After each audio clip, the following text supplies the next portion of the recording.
In July, August, September and October of 2013, the Jeep Grand Cherokee was Australia's highest selling large SUV. In November, it broke its all-time sales record, selling 1,400 units, some 2/3 of Jeep's total sales. And it's not hard to see why. The Jeep Grand Cherokee is exceptional in just about every single aspect. G'day, I'm Brendan. This is NRMA Driver's Seat. Let's have a closer look at the Cherokee. The Jeep's safety credentials are actually really good. I'm surrounded by airbags at my knees, in this A-pillar, down the walls, in the steering wheel. It's got collision control, so if it doesn't think I'll stop, it'll do it for me. It is a touch sensitive, but you can turn it off if you're comfortable with your ability. It's also quite a classy vehicle. You can set it up so that the heats will cool down or heat up when you get in. You can do just about anything you want. If you want the blind spot indicators to beep as the car's next to you, it'll do that. If you don't want the tailgate to beep, you can turn that off. Just about every feature of this car is customizable. What's more, the Jeep is one of the most refined SUVs on the market at the moment. Forget any yank tank preconceptions you might have about it. It really is a step above its competition. From the leather-wrapped steering wheel, it's got all the buttons inbuilt for cruise control, controlling the radio, to the navigation here. And even the handling is great. While I'm not going to say it's sporty, it's certainly a lot better than most of the SUV competition out there.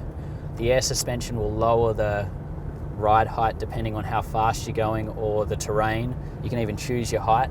It's one of the highlights of this car. It really works to soak up the bumps like they're not there, despite the fact that it's got 20-inch low-profile tyres. On top of that, the diesel engine is powerful and refined, producing 184 kilowatts and an astonishing 570 newton meters of torque. It's almost alarming that the engine only uses about 8.5 litres of fuel every 100 kilometres. Acceleration is exceptional for the class, and combined with the new 8-speed automatic, it's seamless and continual all the way through. Even the handling and ride is excellent. The Jeep's quadrilift air suspension drops the car nice and low for normal driving, so some of its body roll is eliminated. The steering could be a little more responsive and certainly sharper, but even over the worst roads, the car soaks up irregularities like they're not there. And the best part? I've never been in a car with such a steady cruise control.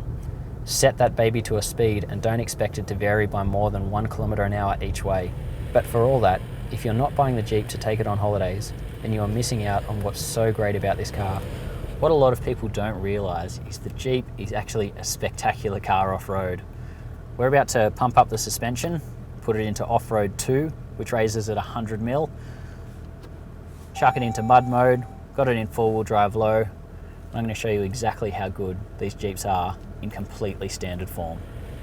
Integrated into the suspension is Jeep's exceptional quadra-drive four-wheel drive system. The sophisticated transfer case and centre diff can lock the rear diff or send power to any wheel that still has traction.